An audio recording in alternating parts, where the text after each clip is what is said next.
Hello everyone.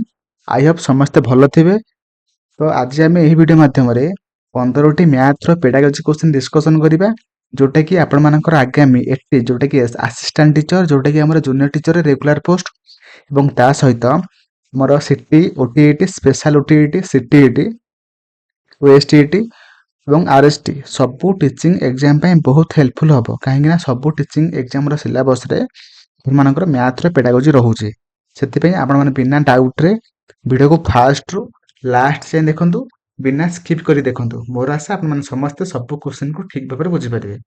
Video को like करदे, channel को नुआ थे सब्सक्राइब करके ऑल नोटिफिकेशन उपर क्लिक करेंगे जो कि मुझे जहाँ भी किसी नुआ वीडियो अपलोड करी आपण फास्ट नोटिफिकेशन पाइपर। चलते वीडियो स्टार्ट करवा। प्रथम क्वेश्चन आप देखिपे ये आपको which mathematics teaching should aim to make students think, reason, analyze and justify. This was the vision of ହେଲା से कहिछि कि ओडिया रे गणित शिक्षार्थी मानकु भाबिबा, जुक्ति करिबा, विश्लेषण करिबा ओ कारण दर्शाइबा उद्देश्य रखिबा उचित हैला। एहा कहार पूरा दृष्टि थिला हैला। पिला मानकु खाली माने गणित पढेबानी से पिला माने किपरि भाबरे गणित को माने भाबिबे এবং এটা कौन ପାଇଁ ଏମିତି ହେଲା ଯୁକ୍ତି କରିବେ ଏବଂ ସବୁ ବଡ଼ ବଡ଼ ପ୍ରୋବ୍ଲେମ କୁ ଛୋଟ ଛୋଟ କରିକି ସେମାନେ ସଲ୍ଭ କରିବେ ବା ବିଶ୍ଲେଷଣ କରିବେ ଏବଂ ତା ସହିତ ଏଟା कौन ପାଇଁ ହେଲା କାରଣ ଦର୍ଶାଇବେ ହେଲା। ଏହି ସବୁ ଯୋଉ ଆମର ଅଛି ପୂର୍ବ ଦୃଷ୍ଟି ଗୁଡ଼ିକ ଆମର କୋଉ ପଲିସିର ମାନେ ମେନ୍ ଏମ୍ ଥିଲା ସେ ପଚାରିଛି ଆପଣମାନଙ୍କୁ क्वेश्चन ହେଲା। ତ ଫାର୍ଷ୍ଟ ଅପସନ କହିଛି national education policy 1968, option B କହିଛି national education policy 1986, option C कही national curriculum framework 2005, option D कही नेशनल एजुकेशन पॉलिसी 2020 जोटा कि जातीय शिक्षा नीति 1968, जातीय शिक्षा नीति 1986, जातीय पाठ्यक्रम आधार 2005, जातीय शिक्षा नीति 2020।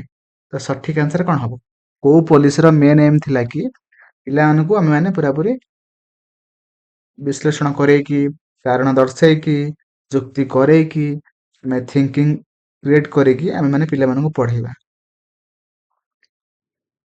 ओके तो सठिक आंसर कौन हम जोटा कि सठिक आंसर कौन हम ना आमर हूँ ऑप्शन बी जोटा कि नेशनल एजुकेशन पॉलिसी 1986 है ठीक आमर कहुला पिला माने पूरा पूरी गणित पढ़ेबा ना पिला मुंडरे से केमी गणित को भाविबे जुक्ति करेंगे है विश्लेषण करेंगे कारण दर्शाइबे सब से आम मैंने पिला मुंडरे क्रिएट करके आम मैंने पिला गणित पढ़ेबा है। सठिक आंसर हो ऑप्शन बी जोटा कि जातीय शिक्षा नीति 1986 है। तो परवर्ती क्वेश्चन जोटा कि मैं फास्ट कही तो देखो यहाँ कही we take several examples of whole numbers and arrive at a conclusion that whole numbers follow a commutative law of addition. This activity comes under which method of teaching mathematics है से कही ओडिया रे कही आमे केते गुड़िए पूर्ण संख्यार उदाहरण नहीं एक सिद्धांत उपनीत हेले जे पूर्ण संख्या गुड़िक जोगर क्रम विनिमय नियम को पालन करती है। गणित शिक्षादान केउ शिक्षण पद्धति अंतर्भुक्त देखंतु इंडक्टिव कौन डिडक्टिव कौन एनालिसिस कौन सिंथेसिस कौन सबू किसी आपण मानको पूर्व वीडियो कहि सारछि हैला जोटा आमे माने मैथ पेडागोजी जो मॉक टेस्ट आमे माने प्रैक्टिस करछंती क्लास नंबर 1 में मु सब किसी कहि सारछि। जदि आपण से वीडियो को देखि नांती देखंतु मोर आशा आपण समस्त सब क्वेश्चन को ठीक भाबरे बुझी पारिबे। देखंतु हमर जेहेतु एटी एग्जांपल आमे माने कोठी जाइछंती ना रूल को जाइछंती हैला सेति पे एटा कोन हबो मते कहंतु आपण माने कमेंट जणातु टेक सठिक आंसर हम ऑप्शन है जोटा कि इंडक्टिव है जेहेतु एग्जांपल रु जदि मैंने रूल को जाइए कौन इंडक्टिव जदि मैंने रूल रु एग्जांपल को जाते सेठी हमर सठिक आंसर हम डिडक्टिव है तो एठी हमर सठिक आंसर हम ऑप्शन ए। ओके तो परवर्ती हम क्वेश्चन को जिबा परवर्ती क्वेश्चन कहिछि according to which educationist it is more useful to know how to mathematize than to know a lot of mathematics है जोटा कि ओडिया रे कहिछि केउ शिक्षाविद मतरे अनेक गुड़िए ଗଣିତ ଜାଣିବା ଅପେକ୍ଷା ଗଣିତୀକରଣ ଜାଣିବା ଅଧିକ ଗୁରୁତ୍ୱପୂର୍ଣ୍ଣ ହେଲା। ଆମେ ମାନେ ଗଣିତର ଯୋଉ ଫର୍ମୁଲା ଜାଣିକି ଲାଭ କିଛି ହବନି। ଆମେ ମୁଣ୍ଡରେ ପୁରାପୁରି ପୁରା ପ୍ରାକ୍ଟିକାଲି ଭାବିବା ଦରକାର। ସେଟାକୁ ଆମେ କହିଥାନ୍ତି ମ୍ୟାଥମେଟାଇଜ ହେଲା ବା ଗଣିତୀକରଣ ହେଲା। ମ୍ୟାଥମେଟାଇଜ ହେଲା। ତ ଏଇଟା ଆମର କିଏ କହିଥିଲେ? ତ ଅପସନ କହିଛି ଏ ଡେଭିଡ ହୁଇଲର, ଅପସନ ବି କହିଛି ଜର୍ଜ ପୋଲିଆ, ତ ଅପସନ ସି କହିଛି ବ୍ରନର, ଅପସନ ଡି କହିଛି ଜନ୍ ପିଆଜେ। ତ ସଠିକ ଆନ୍ସର କଣ ହବ? ଏଇଟା ଆମର କିଏ କହିଥିଲେ ନା ଆମର ଅପସନ ଏ ବହୁତ ସାରା ଗଣିତ ଜାଣିବା ଅପେକ୍ଷା ଆମେ ମାନେ ଗଣିତୀକରଣ ଜାଣିବା ଦରକାର। ପ୍ରାକ୍ଟିକାଲ ଆମେ ୟୁଜ କରିବା ଦରକାର। ସେଟାକୁ ଆମେ କହିଥିଲେ ଗଣିତୀକରଣ ହେଲା।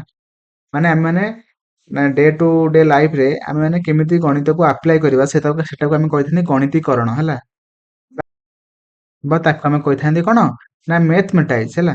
ତ ଅପସନ ଏଠି ଏ ହେଇଯିବ ସଠିକ ଆନ୍ସର। ଏଟାକୁ ଆମେ କିଏ କହିଲେ? ଡେଭିଡ ହୁଇଲର କହିଥିଲେ। ଓକେ। ତ ପରବର୍ତ୍ତୀ କ୍ୱେଶ୍ଚନ କହିଛି what is 25% of 40? Which type of question is it? ତ ଦେଖନ୍ତୁ ସେ କହିଛି କି ଆମର 40ର 25% କେତେ ହବ? ଏହା କେଉଁ ପ୍ରକାରର ପ୍ରଶ୍ନ ଅଟେ? ତ ଫାଷ୍ଟ ଅପସନ କହିଛି specific answer type, option B କହିଛି short answer type, option C କହିଛି long answer type, option D କହିଛି ମ୍ୟାଚିଂ ଟାଇପ। ଆମର ଅପସନ ଏଠି ଓଡିଆରେ କହିଛି ନିର୍ଦ୍ଦିଷ୍ଟ ଉତ୍ତରମୂଳକ ପ୍ରଶ୍ନ, ନା କ୍ଷୁଦ୍ର ଉତ୍ତରମୂଳକ ପ୍ରଶ୍ନ, ନା ଦୀର୍ଘ ଉତ୍ତରମୂଳକ ପ୍ରଶ୍ନ, ନା ମେଳକ ପ୍ରଶ୍ନ। ଦେଖନ୍ତୁ ଏଟା ଗୋଟେ ଆମର 40ର 25% ଆମର ଗୋଟେ ହିଁ କେତେ ହବ ନା 10 ହବ। ତ 11 ହେଇପାରିବ ନାହିଁ।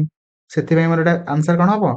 ଏଟା ହଉଛି ଗୋଟେ ନିର୍ଦ୍ଦିଷ୍ଟ ଉତ୍ତର ହଉଛି ହେଲା ବାହାରିବ। ଏଟା 11 ହେଇପାରିବ ନାହିଁ। ସେଥିପାଇଁ ଏଟା ସଠିକ ଆନ୍ସର କଣ ହବ? ସର୍ଟ ଆନ୍ସର ହବ ନାହିଁ, ଲଙ୍ଗ ଆନ୍ସର ହବ ନାହିଁ, ମ୍ୟାଚିଂ ମଧ୍ୟ ହଉନାହିଁ। ସଠିକ ଆନ୍ସର କଣ ହବ ନା ଆମର ଅପସନ ଏ ଯୋଉଟା କି ସ୍ପେସିଫିକ ଆନ୍ସର ଟାଇପ ହେଲା। ଅପସନ ଏ ହେଇଯିବ ସଠିକ ଆନ୍ସର। ତ ପରବର୍ତ୍ତୀ ଆମେ କ୍ୱେଶ୍ଚନକୁ ଯିବା। ପରବର୍ତ୍ତୀ କ୍ୱେଶ୍ଚନ କହିଛି the main objective of organizing mathematics exhibition are. ମାନେ ସେ କହିଛି ଗଣିତ ପ୍ରଦର୍ଶନୀ ଆୟୋଜନ କରିବାର ମୁଖ୍ୟ ଉଦ୍ଦେଶ୍ୟ କଣ? ଆମେମାନେ ସ୍କୁଲରେ ଗଣିତ ପ୍ରଦର୍ଶନୀ କାହିଁକି ଆମେ ଆୟୋଜନ କରିବା? କଲେ ପିଲାମାନଙ୍କର କଣ ପ୍ରଫିଟ ହବ? ସେଟା ସେ କ୍ୱେଶ୍ଚନ ପଚାରିଛି ହେଲା। ତ ଫାଷ୍ଟ ଅପସନ କହିଛି to encourage students to apply their acquired mathematical knowledge and concept creativity. ତାପରେ କହିଛି option B to develop curiosity related to knowledge of students. Option C କହିଛି to prepare mathematical models. Option D କହିଛି all of the above. ଯୋଉଟାକି ଓଡ଼ିଆରେ କହିଛି ଶିକ୍ଷାର୍ଥୀଙ୍କୁ ଆମେମାନେ ଆହରଣ କରିଥିବା ଗାଣିତିକ ଜ୍ଞାନ ଓ ଧାରଣାର ସୃଜନାତ୍ମକ ପ୍ରୟୋଗ ପାଇଁ ଉତ୍ସାହିତ କରିବା। ଅପସନ ବି ଶିକ୍ଷାର୍ଥୀର ଜ୍ଞାନ ସମ୍ବନ୍ଧୀୟ କୌତୁହଳ ଜାତ କରିବା। ଅପସନ ସି ଗାଣିତିକ ପ୍ରକଳ୍ପ ପ୍ରସ୍ତୁତ କରିବା। ଅପସନ ଡି ଉପରୋକ୍ତ ସମସ୍ତ।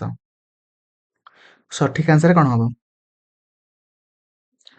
ଯୋଉଟା ଦେଖନ୍ତୁ ଆମର ସବୁ ହବ ମାନେ ଅପସନ ଡି। ମାନେ ଆମେ ଯଦି ଆମେ ସ୍କୁଲରେ ଗଣିତ ପ୍ରଦର୍ଶନୀ ଆମେ ମାନେ ଆୟୋଜନ କରିବା ଗଣିତ ପ୍ରଦର୍ଶନୀ, ତ କଣ ହବ ନା ପିଲାମାନେ ଯୋଉ ବି କିଛି ନଲେଜ ସବୁ ମ୍ୟାଥମେଟିକାଲି ଯୋଉ ବି ନଲେଜ ସବୁ ସେମାନଙ୍କର ଥିବ ଆକ୍ୱାର୍ଡ କରିଥିବେ ସେଟା ସବୁ ସେ ଆଉ ଟିକେ ଭଲ ଭାବରେ କେମିତି କ୍ରିଏଟିଭିଟି ଆକାରରେ ପ୍ରେଜେଣ୍ଟ କରିପାରିବେ ତା ପ୍ରତି ତାଙ୍କର ମାନେ ଇଣ୍ଟରେଷ୍ଟ ବଢିବ। ଏବଂ ତା ସହିତ ଶିକ୍ଷାର୍ଥୀର ଜ୍ଞାନ ସମ୍ବନ୍ଧୀୟ କୌତୁହଳ ମଧ୍ୟ ଜାତ ହେବ, ମାନେ କ୍ୟୁରିଓସିଟି ଜାତ ହବ। ତାପରେ କହିଛି ଗାଣିତିକ ପ୍ରକଳ୍ପ ମଧ୍ୟ ପ୍ରସ୍ତୁତ ସେମାନେ କରିବେ ହେଲା। ସେଥିପାଇଁ ଆମର ଅପସନ ଡି ହେଇଯିବ ସଠିକ ଆନ୍ସର ହେଲା, ଅଲ୍ ଅଫ ଦ ଏଭବ।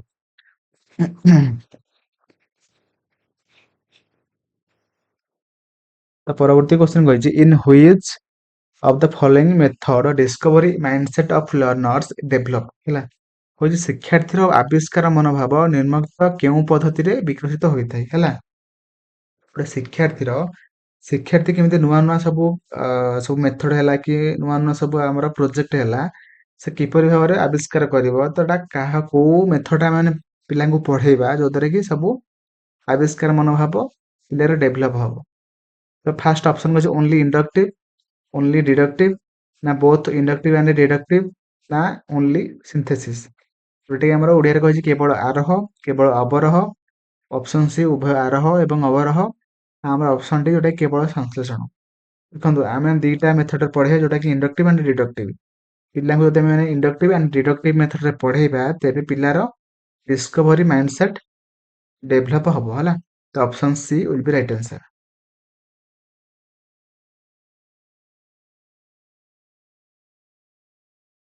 ତ ପରବର୍ତ୍ତୀ क्वेश्चन କହିଛି which of the following articles of Right to Education Act 2009 mention the work of teacher ମାନେ ଆମର ରାଇଟ୍ ଟୁ ଏଜୁକେସନ 2009 ଅନୁସାରେ ଆମର କୋଉ ଆର୍ଟିକିଲ ରେ ଟିଚର ର ୱାର୍କ ସମ୍ପର୍କରେ ଲେଖାଯାଇଅଛି ହେଲା। ଆମର ଅପସନ ଅଛି ଆର୍ଟିକଲ 24A 24B ନା ଆର୍ଟିକଲ 24B and 24C ନା option C article 24C and 24D ନା ଅପସନ ଡି ଯୋଉଟା 24D and 24E। ବହୁତ ଇମ୍ପୋର୍ଟାଣ୍ଟ क्वेश्चन ଯୋଉଟା କି ସଠିକ ଆନ୍ସର କଣ ହବ ନା ଆମର option D will be right answer. ଆମର ଆର୍ଟିକଲ 24D and 24E ସମସ୍ତେ ଲେଖି ରଖନ୍ତୁ। ପରବର୍ତ୍ତୀ ଆମେ क्वेश्चन କୁ ଯିବା। ପରବର୍ତ୍ତୀ क्वेश्चन କହିଛି when a student is able to draw a geometrical figure neatly and accurately which objective of mathematics teaching is achieved ହେଲା। ସେ କହିଛି କି ପରିଷ୍କାର ଓ ନିର୍ଭୁଲ ଭାବରେ ଜ୍ୟାମିତିକ ଚିତ୍ର ଅଙ୍କନ କରିପାରିବା ବେଳେ ଗଣିତ ଶିକ୍ଷାଦାନର କେଉଁ ଉଦ୍ଦେଶ୍ୟ ସାଧିତ ହୋଇଥାଏ ହେଲା। ଯଦି ଗୋଟେ ପିଲା ଗୋଟେ ଜ୍ୟାମିତିକ ଚିତ୍ରକୁ ପରିଷ୍କାର ଏବଂ ନିର୍ଭୁଲ ଭାବରେ ସେ ମାନେ ଅଙ୍କନ କରିପାରୁଛି ତେବେ ସେ ଗାଣିତିକ ମ୍ୟାଥମେଟିକ୍ସ ଟିଚିଂ ର କୋଉ ଅବଜେକ୍ଟିଭ ତାର ମାନେ ଠିକ ଭାବରେ ସେ ଆଚିଭ୍ କରିସାରିଛି ସେଟା ସେ ଆପଣମାନଙ୍କୁ क्वेश्चन ପଚାରିଛି। ତ ଫାର୍ଷ୍ଟ ଅପସନ ଅଛି cognitive, option B effective, option C psychomotor, option D both cognitive and affective. ଯୋଉଟା କି ଓଡ଼ିଆରେ କହିଛି ଜ୍ଞାନାତ୍ମକ, ଅପସନ ବି ଭାବାତ୍ମକ, ଅପସନ ସି ମନକ୍ରିୟାତ୍ମକ ନା ଆମର ଅପସନ ଡି ଉଭୟ ଜ୍ଞାନାତ୍ମକ ଓ ଭାବାତ୍ମକ। ଯୋଉଟା କି ସଠିକ ଆନ୍ସର କଣ ହବ?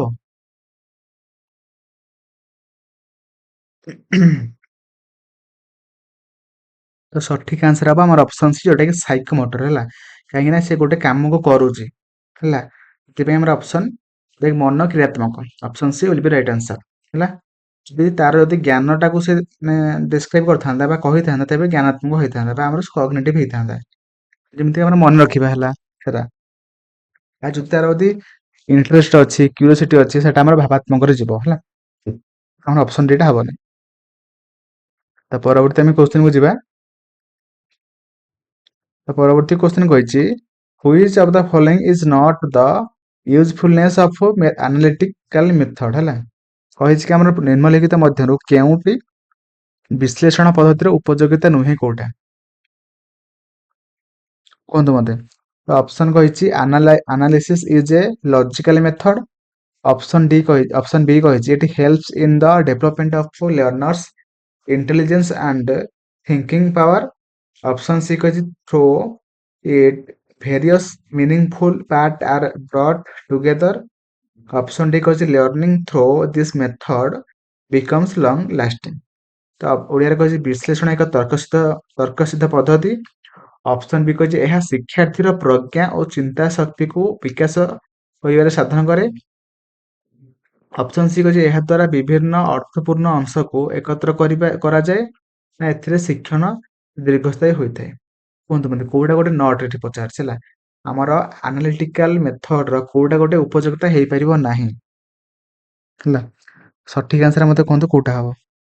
ଯୋଉଟା କି ସଠିକ ଆନ୍ସର ହବ କଣ ଆମର ଅପସନ ସି ଯୋଉଟା କି ଦେଖନ୍ତୁ ଆମର ଆନାଲିଟିକାଲ ମେଥଡ କଣ ହେଇଥାଏ ନା ଆମର ମାନେ ବଡ ବଡ ପ୍ରୋବ୍ଲେମକୁ ଆମେ ଛୋଟ ଛୋଟ ପାର୍ଟରେ ଡିଭାଇଡ କରି ଆମେ ତାକୁ ସଲ୍ଭ କରନ୍ତି।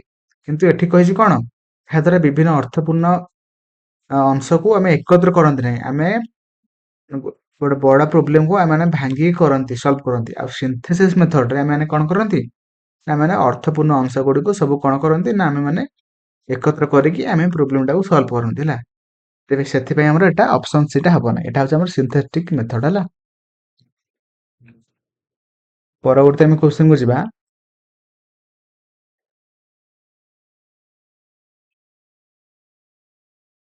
ତ ପରବର୍ତ୍ତୀ କ୍ୱେଶ୍ଚନ କହିଛି ଆପଣମାନଙ୍କୁ କହିଛି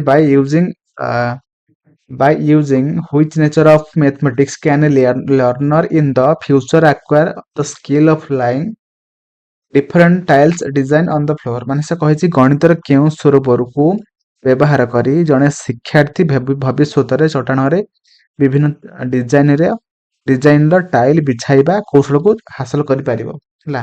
ଅପସନ କହିଛି ଲଜିକାଲ ଯୋଉଟା କି ଯୁକ୍ତିସଙ୍ଗତ ସ୍ୱରୂପ, ନା ଏକ୍ସାକ୍ଟନେସ୍ ନା ଯୋଉଟା କି ନିର୍ଦ୍ଦିଷ୍ଟତା ସ୍ୱରୂପ, ଅପସନ ସି ଯୋଉଟା ଆବଷ୍ଟ୍ରାକ୍ସନ ଯୋଉଟା କି ଆମର ଅମୂର୍ତ୍ତ ସ୍ୱରୂପ, ଅପସନ ଡି ପାଟର୍ନ ଯୋଉଟା ଆମର ସଂରଚନା ସ୍ୱରୂପ। ସଠିକ ଆନ୍ସର କଣ ହବ? ଯଦି ଗୋଟେ ପିଲା ଭବିଷ୍ୟତରେ କେମିତି ସେ ଗୋଟେ ଚଟାଣରେ କେତେଟା ଟାଇଲ ଖାଇବ ସେଟା ସେ କେମିତି ହିସାବ କରିବ, ଆମର କୋଉଭଳି ଭାବରେ ବା କୋଉ କନସେପ୍ଟ ଆମେ ପିଲାମାନଙ୍କୁ ପଢେଇଲେ ସେଇ କୌଶଳ ସେ ହାସଲ କରିପାରିବ, ଯୋଉଟା କି ଆମର ସଠିକ ଆନ୍ସର ହବ ଆମର ଅପସନ ଡି ଯୋଉଟା ପାଟର୍ନ। ଓକେ, ଯୋଉଟା କି ସଂରଚନା ସ୍ୱରୂପ ହେଲା, ଯୋଉଟା କି ଆମର ପ୍ରାଇମେରୀ ଲେବୁଲରୁ ପଢା ଯାଇଥାଏ ହେଲା। ଦେଖି ରଖନ୍ତୁ ଏଟା ପ୍ରାଇମେରୀ ଲେବୁଲରୁ ଆମେ ମାନେ ଏଟା ପଢେଇଥାନ୍ତି ପିଲାମାନଙ୍କୁ ହେଲା।